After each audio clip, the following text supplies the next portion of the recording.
Stop looking for it. You won't find it. The art you see on the internet are not your style. And if you're a beginner, your art style doesn't exist yet. You will develop your own style as you create more and get inspired by those artists. I've been an artist for around 7 years now, creating 2D and now 3D art. And if I had to start over from the beginning and wanted to develop my own art style, here are the 3 steps that I would follow. The first one is pretty simple. Understanding stylization. Stylization basically means changing the visual look of something to draw attention to a certain aspect of it. For example, for Disney, I think the focus lies on emotion, and they achieve that by giving their characters, for example, big eyes and exaggerated gestures. Fortnite's style focus is more on uniqueness, simplifying the general shapes and exaggerating the unique features of each character. And for Minecraft, the focus lies on cubes, and they achieve that with cubes. With that in mind, it's now your turn to figure out how you want to portray the things of your imagination. Of course, you don't have to have an answer right away. The more you create an experiment, the clearer the answer will become. The second step is mastering anatomy. Okay, I can practically hear every beginner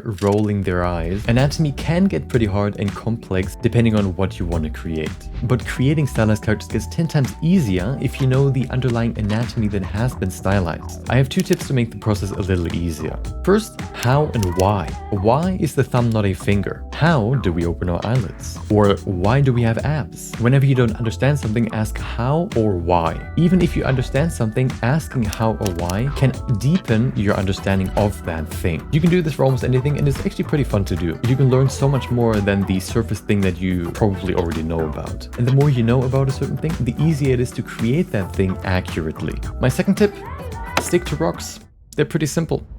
Mastering anatomy can take quite a while. I wouldn't say that I'm fully there yet, but taking it step by step can get you there quicker than you might think. And the third step, don't forget to have fun. I actually stopped creating anything after learning how to sculpt in Blender. If you're gonna consider taking a break, consider that you might never ever gonna pick it up again. And the longer the break is, the harder and more frustrating it is to get back into it. I realized that when I opened Blender back up a few months later. If creating art is getting stale or boring, try something new. Art challenges, joining a community, like my Discord, or also creating something you're already comfortable with can all be things that you can do to spice up, your art journey, I guess. Even without deliberate practice, you will improve and get better. Maybe not as quick, but at least you don't get your fun sucked out of you by the evil that is learning.